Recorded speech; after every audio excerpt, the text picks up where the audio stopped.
Hello readers, I'm Amy and today we are doing the School Days book tag. This was created by Victoria from what Victoria read. She tagged me in it. I'm super excited. This just looks really fun. They're school-based questions, but there's just like a ton of them and you can just pick as you like with which ones you want to answer. It's not like you have to answer 20 questions. You're like, oh, I was really interested in English, or I'm really interested in art, and these are the questions that I want to answer. So let's go ahead and get started with this. So the idea of this tag is that you do the times of day questions and then choose any of the subject questions that seem interesting to you. So for times of day, first bell, tell us about the book that first got you into reading. Whatever book it was that my parents read to me as a child when I was learning how to read. I'm sure that was it. The biggest influence, I think, to keep me reading throughout elementary school was going to be the Hank the Cowdog books.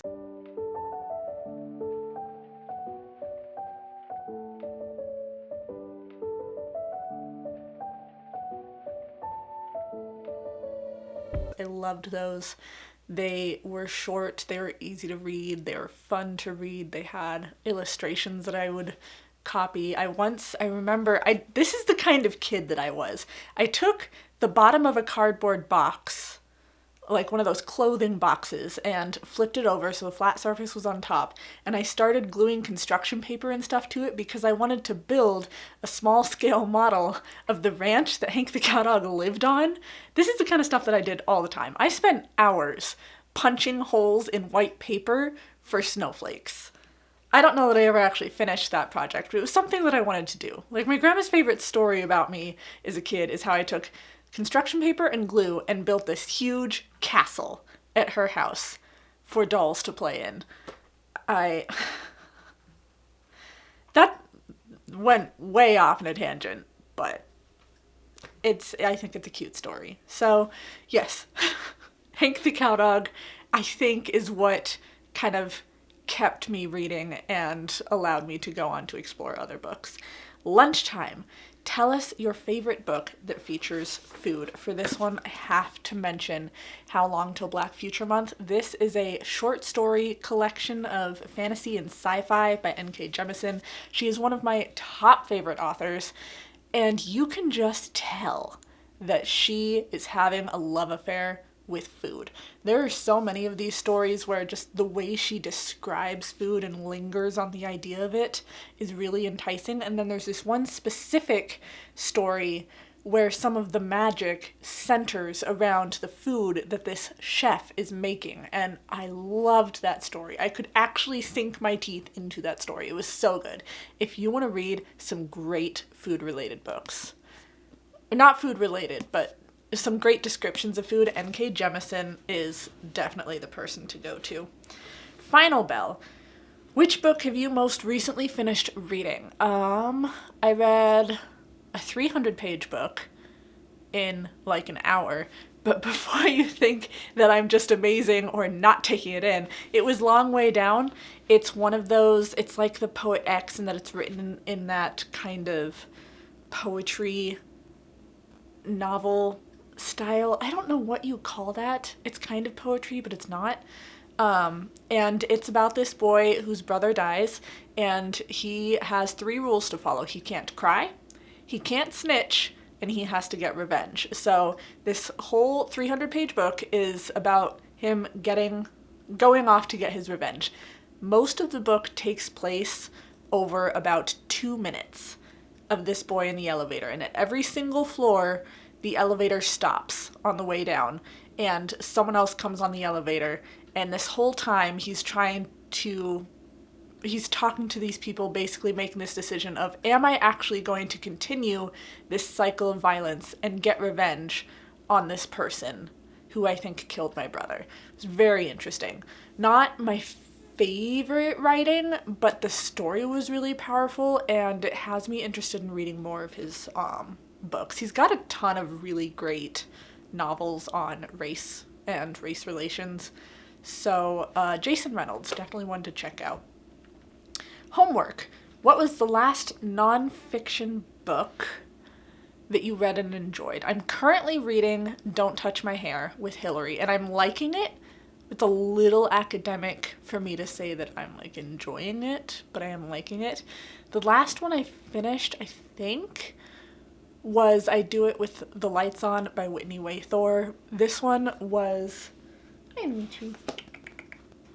I believe the last nonfiction one that I finished was I Do It With the Lights On by Whitney Waythor. This was part of a little like impromptu book club that a friend wanted to put together, so I went ahead and read the Kindle version of that, got it from the library, and it was great. It talks a lot about body positivity, eating disorders, what it means to be fat, how society and the medical field looks at being fat, just kind of people's perceptions of it, what it's like to live in a fat body. And she's got years of her life where she's just hating on herself. She's being hated on by other people before she finally just has this moment of, I need to start living.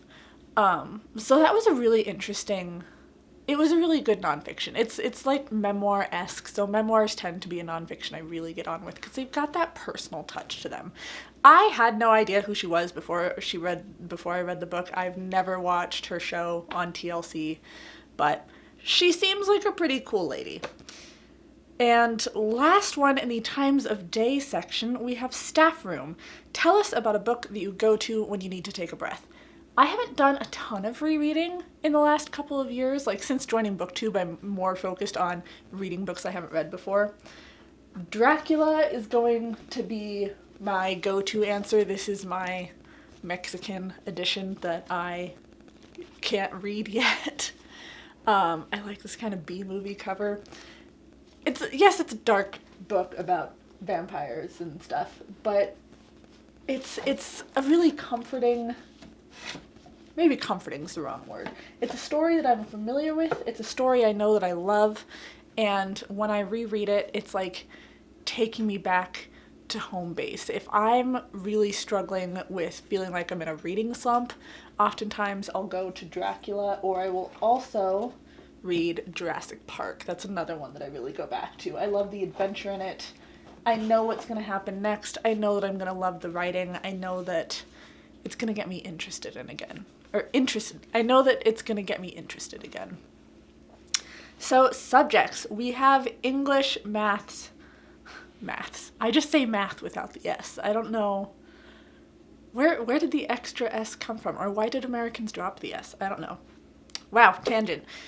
Science, geography, history, religious studies, PE, music, drama, art, and modern foreign languages. So English, I feel like I have to answer this just because the conversation that we need to have on this is so important. English is tell me about one book you studied at school and recommend one book that you would like to add to the curriculum. This is probably going to be an unpopular opinion because it's like one of the most popular books in America, if not in the world.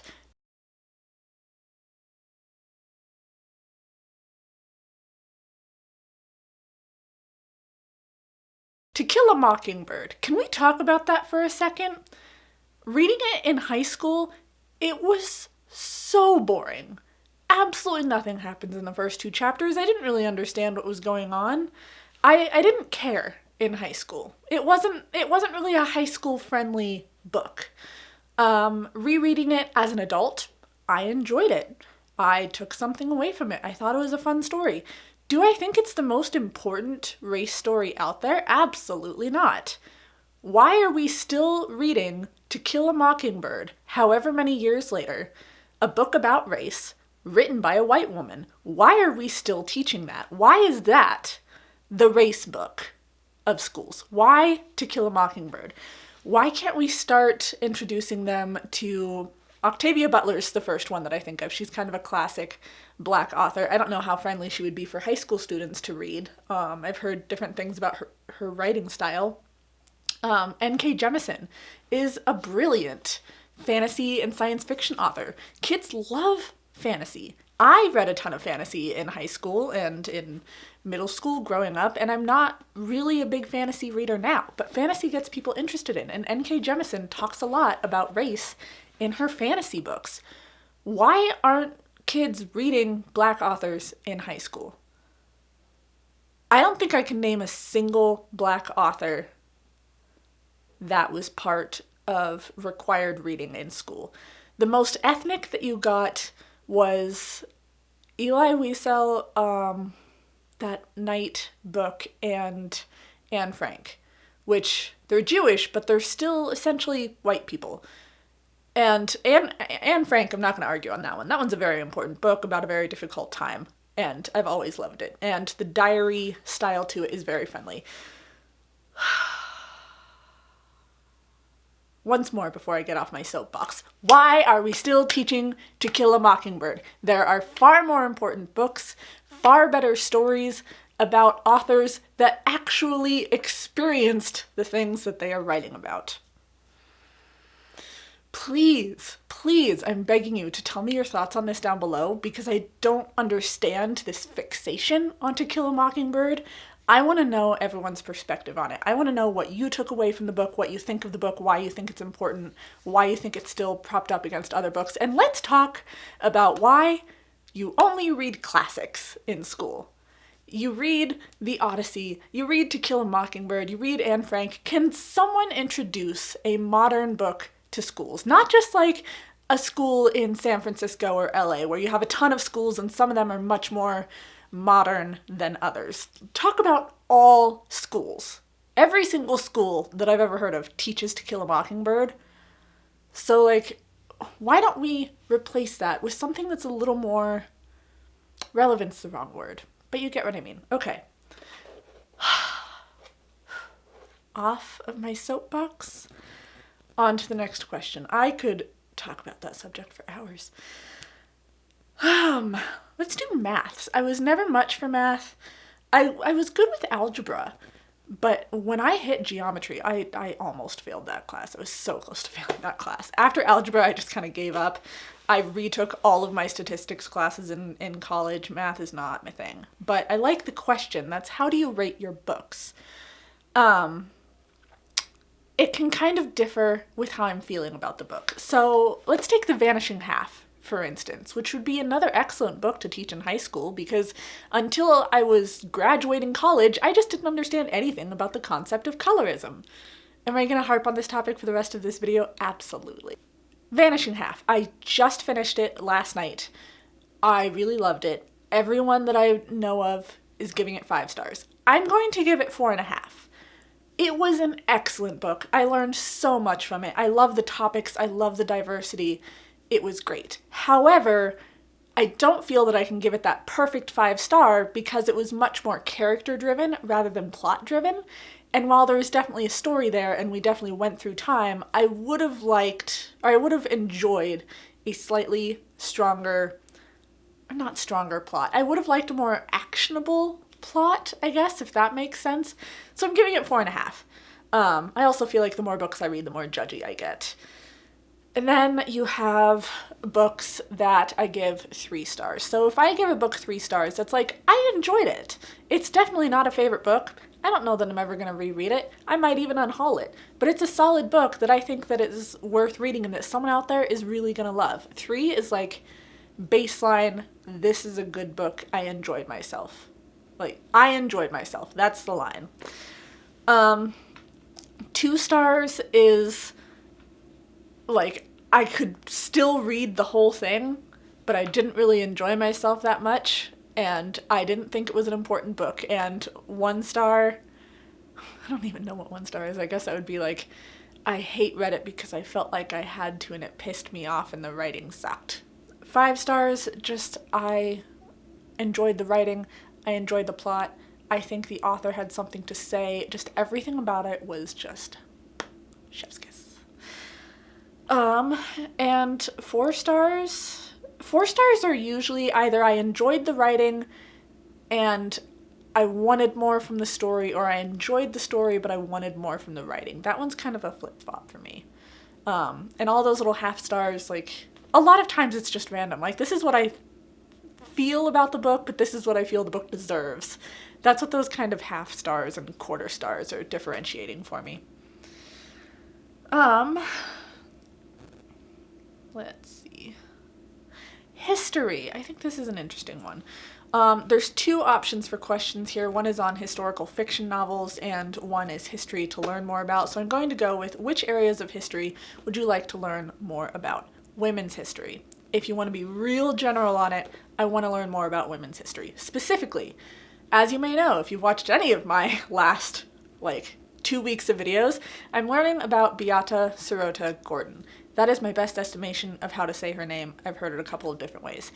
Her father was Austrian Jewish, her mother was Russian Jewish. She was born in Austria, raised in Japan for 15 years. She went to college in America. She knew 6 languages, and at the age of 22, she was the only woman in the room who was helping to write the women's rights section of the 1946 Japanese Constitution.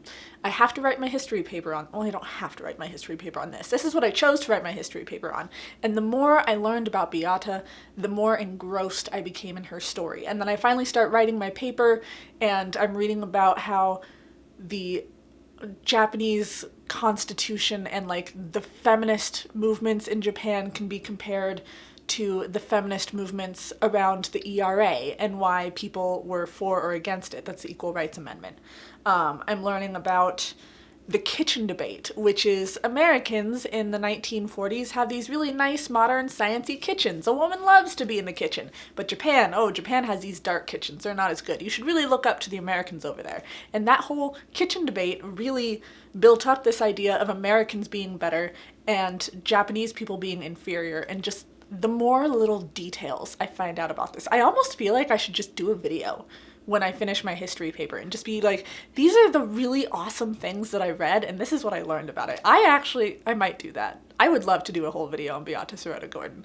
I have nudged her in the direction of the I Don't Know Her podcast several times, and I'm this close to paying for the Patreon tier that would let me help them with an episode, because man, she is my new just feminist icon.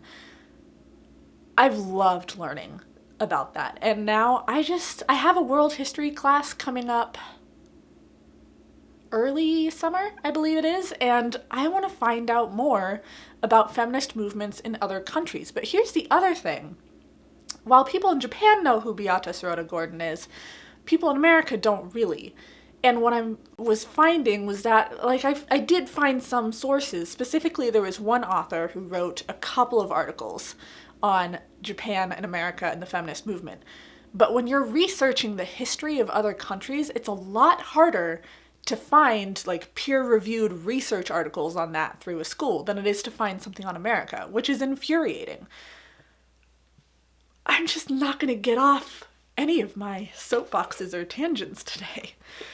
I want to learn more about worldwide women's history.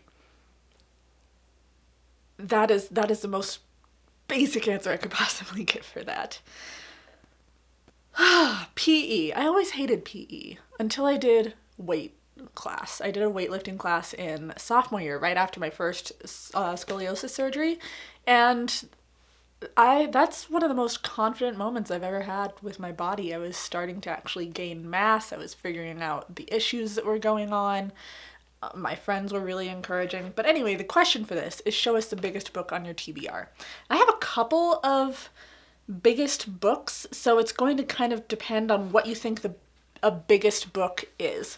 There's thickness, which would be Warbreaker by Brandon Sanderson, or 100 Vicious Little Vampire Stories. The writing, the typeface, is a little smaller in this one.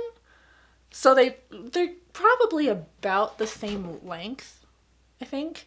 Then you have Clan of the Cave Bear, which is a very tall book. I think another tall book that I have, it's the same size as Clan of the Cave Bear, is The Three Body Problem. About the same size font. So font is a huge thing for me when it comes to how big a book is. The smaller the font, the harder it is to get myself to think of reading it. Not so much for eye strain, but it's you spend so much more time on each page. It's going to take so much longer to read. A Stranger in a Strange Land is another one. It doesn't look that big, but this writing is tiny, and that's kind of putting me off a little bit, even though I'm really curious about it. So depending on what you think of as the biggest book on the TBR, those are some of mine. Let's see if I can get them back on the TBR. Okay.